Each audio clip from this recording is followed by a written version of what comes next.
Welcome student. देखिए, आज हम जो पढ़ने वाले हैं हमारा कक्षा 10 का सेकंड पार्ट है सूरदास का। थोड़ा सा गैप हो गया था वीडियो में, कुछ कारणों की वजह से वीडियो नहीं बन पाई, निजी कारणों की वजह से। तो एक बार आप इसका जो फर्स्ट पार्ट है वो देखें और उसके बाद इसका जो सेकंड पार्ट है इसमें इसका समापन भी हो जाएगा, ये पार्ट पूरा हो जाएगा हमारा। तो इसको अच्छे से पढ़ना है, ब्रज भाषा में है, सूरदास का लिखा हुआ है। तो इसको पढ़ाने से पहले मैं इसको एक बार फ्लैशबैक लेता हूँ। हम पढ़ रहे थे सूरदास के पद और ये हमारी कक्षा 10 का पहला पाठ है। इसमें होता क्या है कि जब भगवान श्री कृष्ण उद्धव के पास जाते हैं और उनको देखते हैं कि भाई उद्धव बड़ा ज्ञानी है और इतना ज्ञानी होने के बाद भी इनके मन में प्रेम भावना का कोई स्थान नहीं है, तो वे उनको प्रेम भावना का एहसास करवाना चाहते हैं, प्रेम की अनुभूति करवाना चाहते हैं, प्रेम के बारे में उन्हें बताना चाहते हैं कि प्रेम की भी, ईश्वरीय प्रेम की क्या महिमा होती है।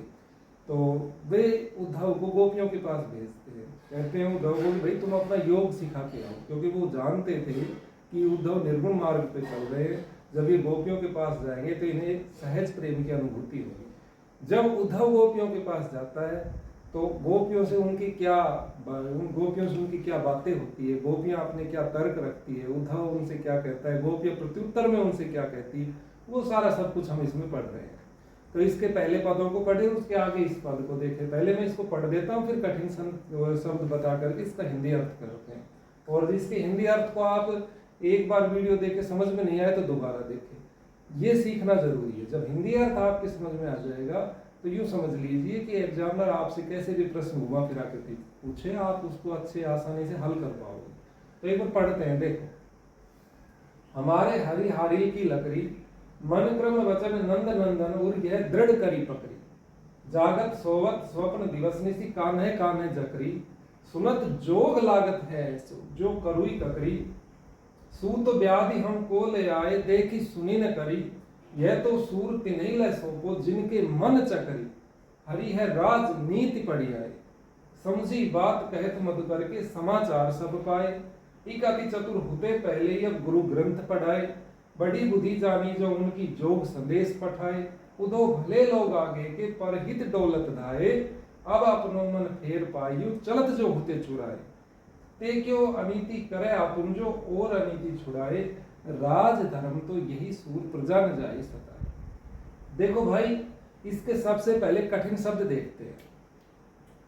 हारिल, ये एक पक्षी होता है जो हमेशा अपने पंजों में लकड़ी का टुकड़ा दबाए रहता है। और इसके बाद मन का अर्थ होता है मन से, क्रम का अर्थ होता है कर्मों से, और वचन का अर्थ होता है वचनों से। नंद नंदन यहाँ भगवान कृष्ण के लिए आया है। सोवत, सोते हुए। करुई, करुई का अर्थ होता है कड़वी, और ककरी का अर्थ होता है ककड़ी, जो खाने वाली ककड़ी होती है वो। इसके आगे देखें कठिन शब्दों में मधुकर, मधुकर आया है उद्धव के लिए, वैसे भोरे का पर्यायवाची है। और इसके आगे परहित, दूसरों का भला करने के लिए। डोलत धाये, दौड़ते हुए आए। चलो इसका पूरे का हिंदी अर्थ करते हैं, देखो एक बार। हमारे हरि हारिल की लकड़ी, तो गोपियां उद्धव से कहती है कि हे उद्धव, भगवान श्री कृष्ण हमारे लिए तो हारिल पक्षी की लकड़ी के समान है। जिस प्रकार से हारिल पक्षी हमेशा अपने पंजों में एक लकड़ी का टुकड़ा दबाए रहता है, कहीं भी उड़ के जाएगा तो उस लकड़ी के टुकड़े को छोड़ेगा नहीं, उससे विशेष प्रेम रखता है, उसको दबा के लेके जाएगा। उसी प्रकार से मन क्रम वचन नंद नंदन और यह दृढ़ करी पकड़ी, कि हमने भी अपने मन से, कर्मों से, वचनों से नंद के बेटे की प्रेम रूपी लकड़ी को अपने हृदय में कसकर के पकड़ रखा है। कहने का भाव यह है कि हे उद्धव, जिस प्रकार हारिल पक्षी लकड़ी का टुकड़ा नहीं छोड़ता, उसी प्रकार हम भी श्री कृष्ण की प्रेम रूपी लकड़ी को अपने मन, वचन, कर्मों से अपने हृदय में धारण किए हुए हैं, उनको पकड़े हुए हैं, अर्थात हम श्री कृष्ण का प्रेम नहीं छोड़ सकती। जागत सोवत स्वप्न दिवसनी सी, काने काने जकरी, कि हम तो जागते हुए भी, सोते हुए भी, स्वप्न में भी, दिन में भी, रात में भी केवल हम कृष्ण कृष्ण का नाम जपती हैं। गोपियां उद्धव से कहती हैं कि हे उद्धव, अब तो जागते हुए, सोते हुए, स्वप्न में भी, दिन में भी, रात में भी हम केवल कृष्ण कृष्ण का नाम जपती। सुनत जोग लागत ऐसो जो करुई ककरी। और तुम्हारा जो योग है ये सुनने में ऐसा लगता है कि जैसे हमने कड़वी ककड़ी खा ली। इन दोनों लाइनों से पता चलता है कि गोपियों की जो प्रेमा भक्ति थी, श्री कृष्ण के प्रति जो सहज प्रेम था, वो स्पष्ट रूप से यहाँ पर परिलक्षित हो रहा है, दिखाई दे रहा है कि तुम्हारा योग सुनने में ऐसा लगता है जैसे हमने कड़वी ककड़ी खा ली हो, हमारा स्वाद बिगड़ गया हो। सूतो व्याधि हमको ले आए, देखी सुनी न करी, कि तुम तो हमारे लिए ऐसी बीमारी ले आए हो जिसको ना तो हमने कभी देखा है, ना हमने कभी सुना है, और ना हमने कभी प्रयोग में उसको लाया है।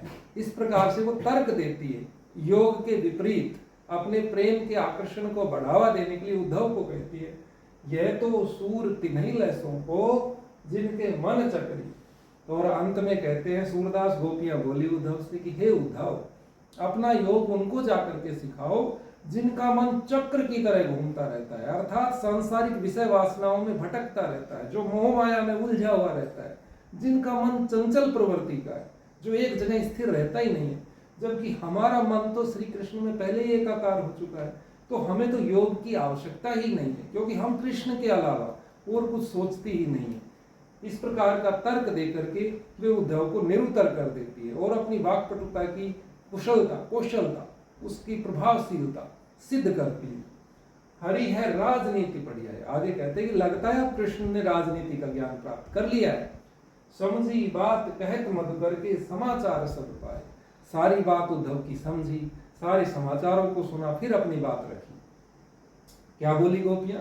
एकाकी चतुर होते पहले अब गुरु ग्रंथ पढ़ाए कि एक तो पहले ही कृष्ण बहुत चतुर छलिया थे, और लगता है अब तो उन्होंने गुरु से ज्ञान भी प्राप्त कर लिया है।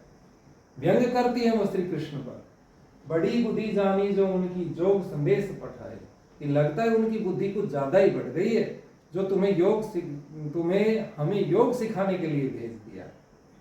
उधो भले लोग आगे के परहित दौलत धाए। हे उद्धव, पहले के लोग ही अच्छे थे, जो दूसरों का भला करने के लिए दौड़े चले आते थे, और एक आप हो जो हमें सताने के लिए, हमें परेशान करने के लिए चले आए हो। अर्थात योग जो गोपियां थी वो योग सीखने के खिलाफ थी।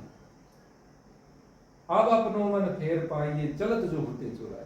तब कहती है उद्धव से गोपियां कि हे उद्धव, हमें और कुछ नहीं चाहिए, हमें हमारा मन वापस लौटा दो, जो कृष्ण यहाँ से जाते समय चुरा करके ले गए थे। ते क्यों अनीति करे आप उनजो और अनीति छुड़ाए। जब वो खुद अनीति का सहारा ले रहे हैं और हमसे अनीति छोड़ने की बात कह रहे हैं। राज धर्म तो यही सूर प्रजा न जाई सताए। राजा का तो यही धर्म होता है कि वो हर प्रकार से प्रजा की रक्षा करे। प्रजा को सताना राजा का धर्म नहीं होता है। इस प्रकार से वो नैतिक बातें भी कहती है, लोक धर्मिता की बातें भी कहती है, और अपनी वाणी की कुशलता से उद्धव को परास्त कर देती है। और अंत में सूरदास के द्वारा योग के ऊपर प्रेम की विजय भी दिखाई गई है, जो ये सिद्ध करती है कि गोपियों की जो वाणी की चतुराई थी, वाक चातुर्य था, वो अति विशिष्ट था, और अंत में इसका प्रभाव भी पड़ता है। और जो उद्धव थे, काफी बड़ा है ये भ्रमर गीत। अंत में क्या होता है कि उद्धव भी ग्वाले का भेष बना करके जाते हैं, श्री कृष्ण के पास पहुंचते हैं, प्रेम में रंग चुके होते हैं, और तब श्री कृष्ण कहते हैं कि आयो जोग सिखाए, जदुपति खड़े लक्ष्यों मुस्काए। यानी कि जो उद्धव थे वो प्रेमा भक्ति में डूब चुके थे, श्री कृष्ण का भी उद्देश्य उसमें पूरा हो गया था। तो इस प्रकार से जो 4 पद हमारे 10th में लगा रखे हैं, आप इनको बार बार देखें। देखिए सीबीएसई में इनके भीतर से सवाल आते हैं। अगर आपको ये हिंदी अर्थ अच्छे से समझ में आ गया तो फिर आपको कोई दिक्कत आने वाली है नहीं। पेपर में इनमें से प्रश्न तो आएगा ही, ये निश्चित है, ये पहले दूसरे चैप्टर में से। तो इस वीडियो को अच्छे से देखें, इसको लाइक करें और अपने चैनल हिंदी के सफरनामा को सब्सक्राइब करें।